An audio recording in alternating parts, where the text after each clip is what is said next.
If you've been in therapy for years, you feel a little better, you understand your story better than ever, but certain things still hijack you, tone of voice, a smell, a memory that comes out of nowhere, and suddenly you are not in the room anymore. If that's you.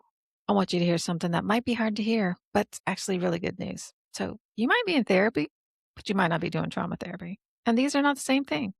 So I'm making this video today because a lot of people with trauma come to me for help who have been in therapy for years, but they aren't actually doing anything that touches the trauma. Sometimes they don't even know they have trauma. Hi, I'm Laura Giles, a licensed clinical social worker and an integrative trauma coach.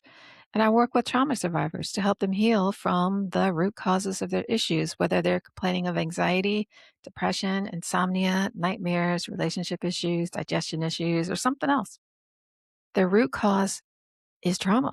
And one of the most common things that I hear from new clients is some version of, I've been in therapy for years, told my story so many times, I understand why I am the way I am, but I still react the same way I always have.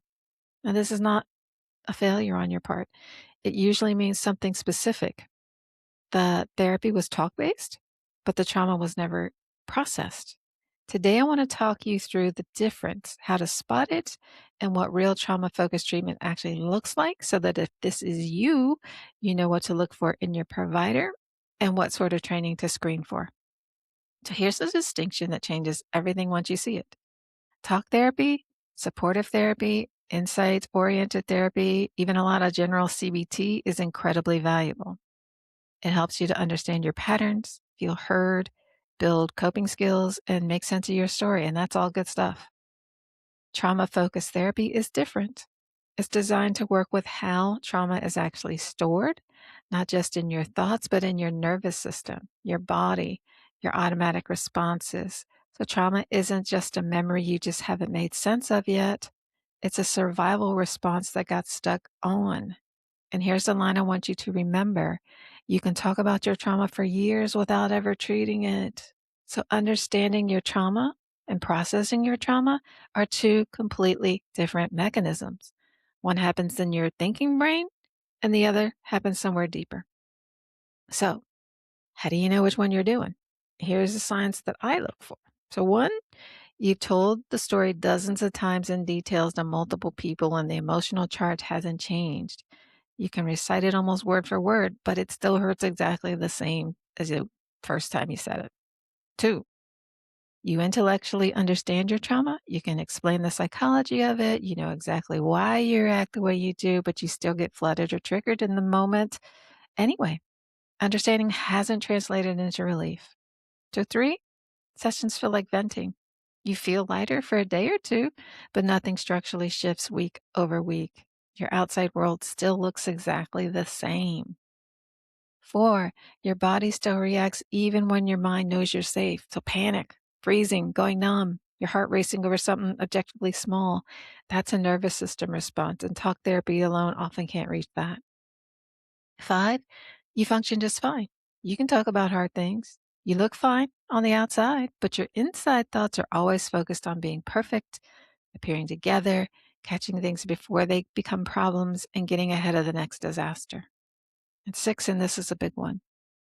You've never been asked about body sensations, your nervous system, or done any structured trauma protocol. If every session is just, so, how was your week? That's supportive therapy. Good, valuable, but not trauma treatment. So if two or more of these sound familiar, that's not you doing something wrong. That's a sign that the modality hasn't matched the problem yet. So what does trauma-focused treatment actually look like? So here are the modalities I want you to know the names of so that you can ask about them by name.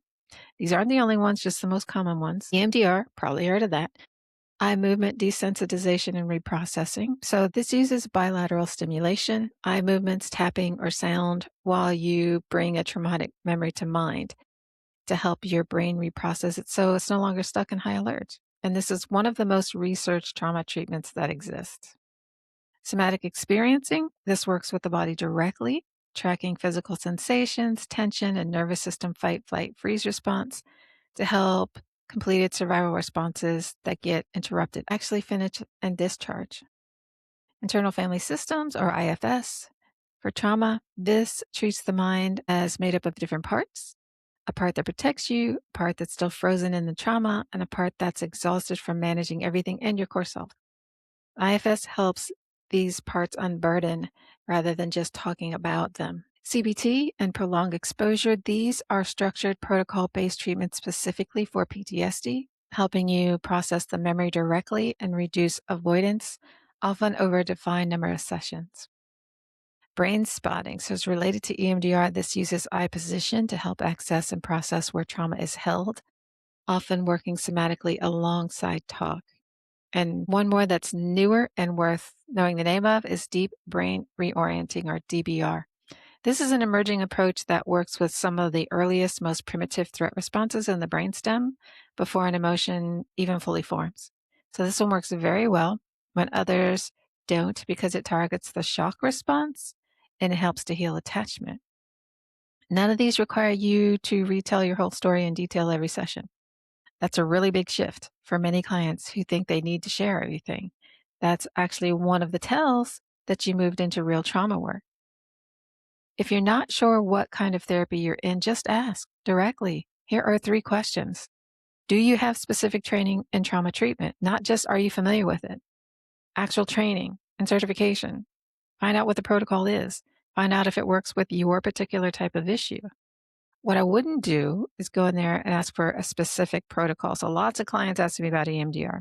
EMDR is a good tool, but it's not my only tool, and it may not be the best tool for them, especially in the beginning. And while the tool is important, the client helper fit has been shown in research to be the most important component of therapy. So keep that in mind too. You could have a world-class provider who uses the most well-researched tool, but if that person doesn't see you as a person, or you only tolerate them for whatever reason, they may not be the best person to try to help you heal. Another question: what's our plan for actually processing this and not just discussing it? So a good trauma therapist should be able to answer that question clearly. And the third question is, how will we know if it's working? Trauma-focused treatment usually has some way of tracking whether your activation around the memory is actually going down over time, not just whether you feel better in the room today. Good trauma treatment actually educates you about how trauma works so that you are more informed about it too and can understand what's happening, so you can assist the therapist and come to sessions with more useful feedback that she can use to help you progress. So ask questions. You're allowed to ask questions. A good therapist won't be defensive about them. They'll welcome them. Now, I want to say this clearly because I don't want anyone to walk away from this video blaming themselves or their therapist. Most therapists are genuinely good at what they do, but trauma-focused work is its own specialty with its own training, separate from general talk therapy. And being in supportive therapy for years without resolution isn't a sign that you're too broken to heal. It's usually just a sign that the tool didn't match the job yet. If anything in this video sounded like you, the story that never loses its charge, the body that reacts even when your mind knows you're safe, that's not permanent. That's a sign of where you need to go next, not a life sentence. So if you want help figuring out what kind of support actually fits what you're dealing with, book a consult. I'm happy to talk to you.